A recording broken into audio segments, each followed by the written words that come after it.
Welcome back to my YouTube channel mga ka-sexing tekya.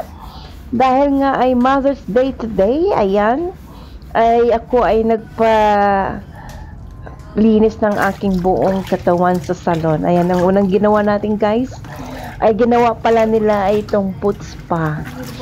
Ayan, dahil pupunta tayo sa salon, maikli po ang aking suot, nakapalda po ako. At eto nga guys, ang sarap-sarap ng pakiramdam ng ginagawa nito.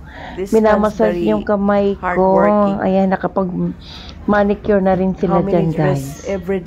At nakis-kiss na rin lahat ng aking mga balat. Ayan, eto nagmamasahe na siya guys. Ang sarap ng feelings talaga. Ayan, shoutout nga pala sa ating may-ari ng ating salon. Red Chili Salon, Red Chili Pepper Salon dito sa Abu Dhabi. So yan guys, ito yung pangatlong ginawa kasi 10 po ang services na ginawa sa akin, worth 100 dirhams. Ayan, ay ito ang ginawa naman ay facial. Ayan, so ginawa yan guys, kasama yan sa 10 services. Nakakatuwa lang guys mga ka-sexy dahil nga Mother's Day ngayon, wala naman akong jowa dito, so kailangan natin pumunta sa salon at i-enjoy na lang natin ang ating pagpapaganda, beautification program. Ayan. So ang gumawa nito guys ay isang Indian lady. So sabi niya, she have 2 daughters. And you know what? Napakagaling guys. Ramdam ko talaga yung kaya lang medyo soft lang yung pagkagawa niya guys. Siyempre kasi nag-iingat siya guys na baka mamaya masobran yung aking yung mabilis o masakit na sa balat. Ayan. So, ayan na nga mga ka-sexy. After nan, kung mapapasin nyo, parang may usok-usok. Ang sabi ko nga, baka yan, baka hikain ako. So, ito nga, buti na lang, sabi niya, steam lang naman ito, ma'am. So, hindi po kayo maapektuhan ng ating steam. Sabi ko, okay. So, ini-steam niya yung buong mukha ko. Para yung pores ng face ko, medyo bumuka-buka. Diba? Sabi nila pag pinahiran mo daw ng mainit na bahagya ng mukha mo o yung balat mo magbubukas ng yung pores. After yan. So ito minasahe na nga. Ang sarap ng pakiramdam mga ka-sexy. Medyo napakamura kasi 100 dirham lang. Tapos may 10 services ka na. Yung una yung foot spa, pangalawa yung manicure. Tapos itong pangatlo ay ito ng beauty, ang tawag dito, face massage. Ayan. Minamassage niya yung aking face. Ayan. So, ayan. Medyo soft lang ang gamit niya. Hindi masyadong hard. Malambot na malanggipot yung kamay. Ayan. Nakatry na rin ako ng ganito. Facial massage. Medyo doon sa Chinese na pinuntahan ko, medyo talagang mararamdaman mo yung patpitik ng kamay. Ito hindi masyado guys. Pero okay lang.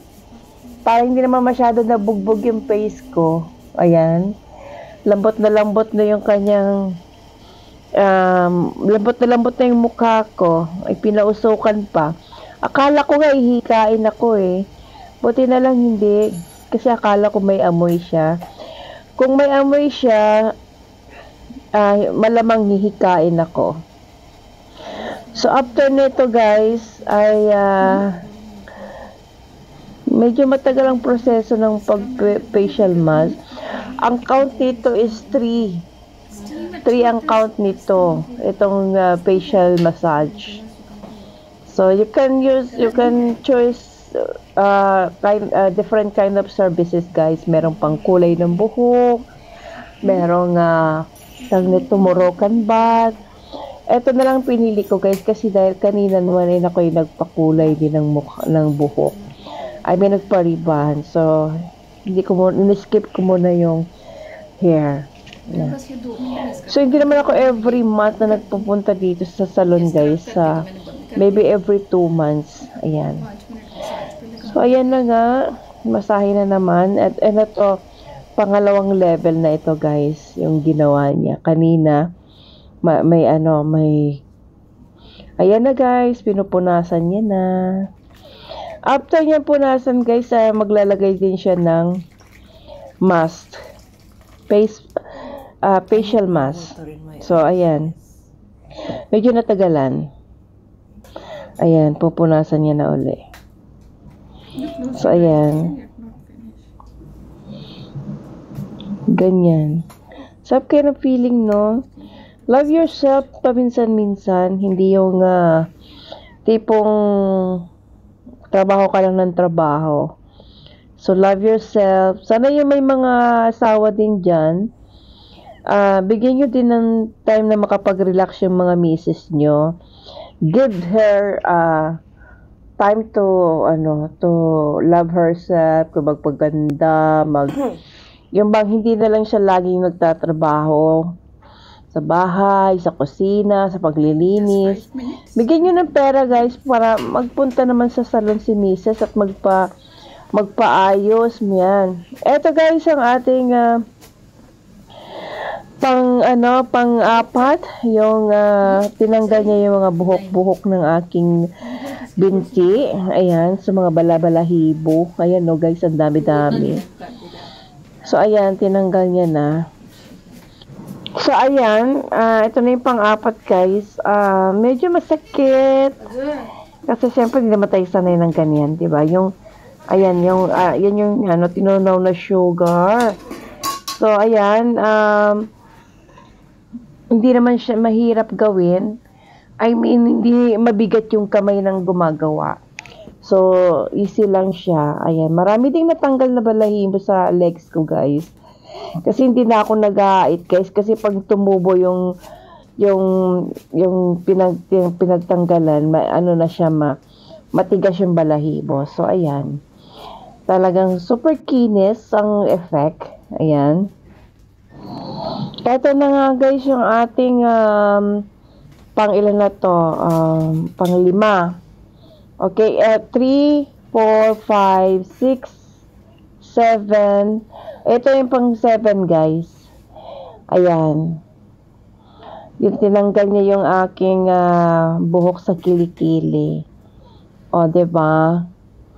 Ang dami na niyan, guys. Hindi ako nag-hait kasi dahil nga ayaw ko siyang tumubo na makapal. So, talaga yan, guys, kahit isang buwan o 2 buwan.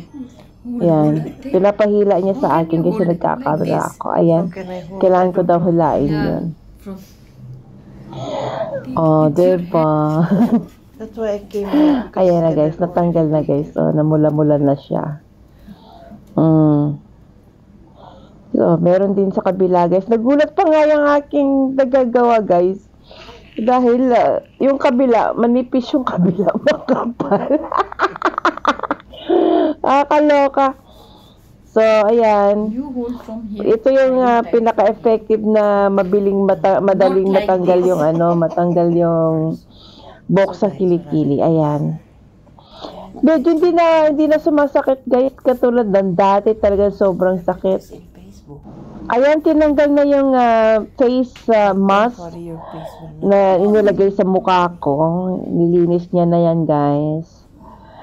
Yan. So, talaga naman, ang feeling ko talaga parang ang daming natanggal sa dumi-dumi sa mukha ko. Kasi hindi ako mahilig mag facial, guys. Yan lang.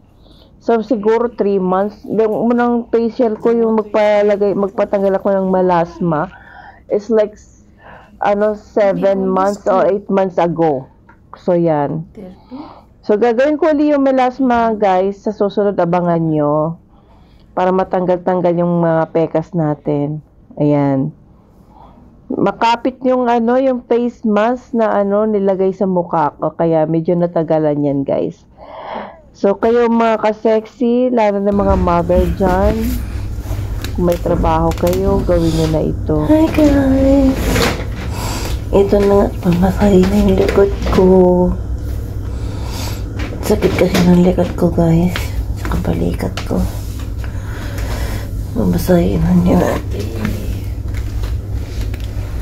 Okay. Okay, just...